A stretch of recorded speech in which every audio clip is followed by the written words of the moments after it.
gereja itu beda dengan di masjid. Di gereja itu orang yang tidak mandi junub pun dari malam boleh masuk gereja. Ibu-ibu duduk dengan bapak-bapak, lagunya kalau lagu gereja rock and roll, sudah gosok paha segala macam. Di dalam Islam nggak boleh, tidak boleh bersentuhan yang bukan muhrim. Kalau tersentuh batal. Sampai saya bilang istri saya, ini agama Islam ini seperti strum. Masa kita suami istri tidak boleh bersentuhan? Kadang-kala habis wudhu di mobil, awas pak, saya sudah wudhu. Iya ya. Itu saya bilang kacau juga, kita dikafir dulu biar tidak mandi junub deh ya. Iya ya. Masuk surga katanya. Surga bagaimana? Cebok saja tidak. Kotor kamu. Bagaimana masuk surga? Orang Islam saja sudah 5 kali satu hari Allahu Akbar 17 rakaat. Ditanya masuk surga, jawabannya insya Allah. Ente kok bagaimana ini? Cebok tidak, mandi junub tidak, kok masuk surga? Jangan tersinggung, memang betul. Pendeta perjamuan suci hari Minggu, makanlah, inilah tubuh Kristus. Roti tawar yang dipotong-potong.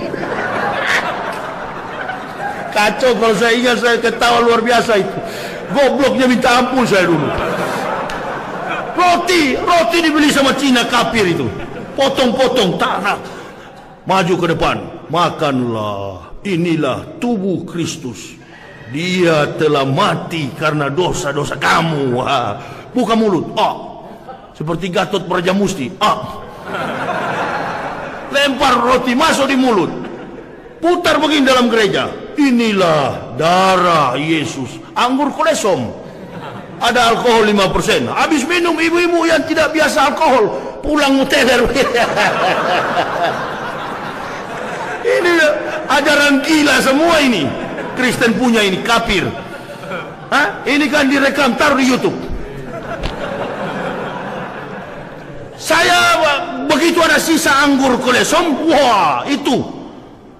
Majelis gereja buka jubah saya, sampai sekarang masih ada jubah pendeta di rumah saya. Nantilah kalau ke rumah saya kasih tunjuk. Saya tidak buang itu.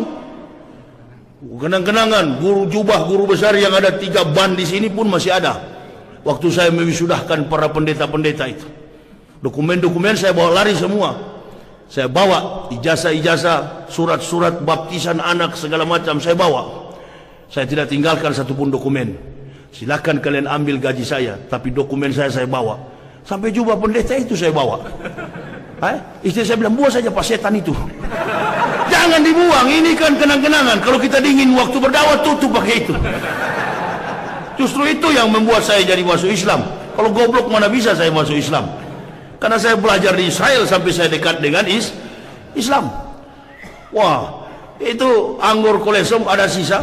Majelis buka jubah saya, baru teman-teman majelis gereja bilang, ayo pendeta, ini darah Yesus masih ada, kita mainkan. Pulang ke rumah saya mabuk mabuk saya, banyak sekali itu darah Yesus kami hajar. Wah, pulang ke rumah miring saya begini. Masalam sama istri saya, salam. Wah, istri saya balas, kau ini pendeta atau bukan? Pendeta atau setan? Baru saya tahu apa beda setan dengan pendeta. Sama-sama alat iblis. Kan begitu. Ini Al-Quran tidak salah. Wallazina kafaru wa kassabu bi ayatina ulaika ashabun nar khalidina fiha wa bisal masir. Dan orang-orang kafir yang mendustakan ayat-ayat kami tempatkan ke dalam neraka jahanam. Itulah seburuk-buruk tempat kembali. Pendeta-pendeta ini kalau mati semua itu masuk neraka. Tidak, bohong semua itu. Makanya di zaman Rasulullah dalam Al-Maidah, ketika Rasul menyampaikan dakwah Islam, para pendeta dan rahib-rahib masuk Islam. Saya pernah sampaikan ceramah begini di Masjid An-Nur sana, sampai sekarang tidak berani ngundang saya ke situ lagi. Saya bilang tuh pendeta HKBP di situ mati neraka semua. Wow, tidak berani An-Nur undang saya lagi. Hanya Masjid Raya ini memang betul-betul berani. Makanya jemaah, ente kalau kaya cepat bantu supaya cepat jadi gagah ini. Amin ya robbal. Mainkan kotak amal, taruh 1 juta. Jangan cuma 2.000 dijepit, kasih halus pura-pura 100.000 padahal 2.000. Bertanya-tanya lagi, Ustadz, kenapa orang Kristen kalau kasih persembahan banyak, orang Islam justru sedikit? Ya logis lah, orang Islam kan setan tidak suka dia memberi. Kalau di sana memang sama-sama setan semua. Siapa yang larang? Begitu. Tidak berani lagi ngundang saya ke Anur sana. Karena saya bilang begitu. Memang pendetanya baru keluar dari gereja itu hari Minggu waktu itu. Itu sana yang keluar mobil, ahli neraka semua. Jangankan di Pekanbaru, di Manado sana. Yang saya bilang begitu ternyata sudah masuk Islam.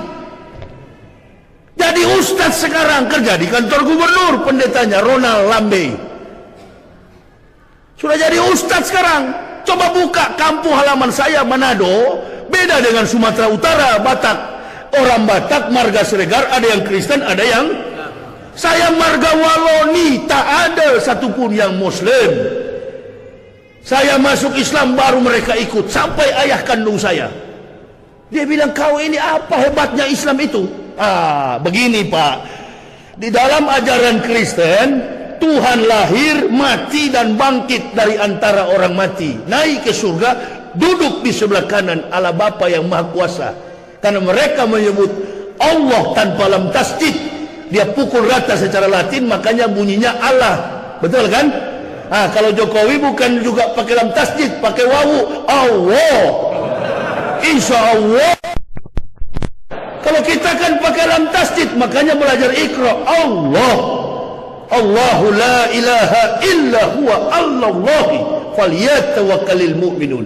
Bertakwa orang beriman kepada Allah. Tapi Jokowi bukan pakai lam tasdid, Allah, insya Allah. Pakai lam tasdid, begitu. Nanti 2019 kita cari presiden yang Islam, betul-betul Islam. Amin ya robbal. Tak usahlah pilih-pilih Jokowi itu. Nah, ini kalau ada pemilih Jokowi, biar saja kau mati sakit hati di situ. Tidak peduli saya. Kemarin di Pangkalan Lesung sana banyak yang pilih Jokowi itu. Saya suruh takbir begini, cuma berapa orang yang takbir, yang pakai jenggot saja. Yang tidak pakai jenggot banyak yang murung, ada yang muka keras, mampuslah kau. Saya orang yang bukan NU, bukan Muhammadiyah, saya dari kafir kok masuk Islam. Ngapain? Apa urusannya? Urusan saya hanya kepada Allah. Jangan cari muka kepada orang. Kita ini menghormati orang, kata Nabi, karena akhlaknya, bukan karena kedudukan, pangkat dan jabatannya. Dasarnya orang Indonesia ini wa ahlur rustaqi bil jahli. Kata Nabi, orang kampung karena kebodohan. Kalau lihat pejabat masuk masjid, wah repot semua itu. Awas, ada gubernur. Padahal nih gubernur besok sudah ditangkap KPK pakai baju orange. Masya Allah, saking takutnya tiang listrik dihabok, pak. Masya, iya. Itu bukan polisi pak, KPK. Tangkap. Berani berbuat, berani tanggung jawab.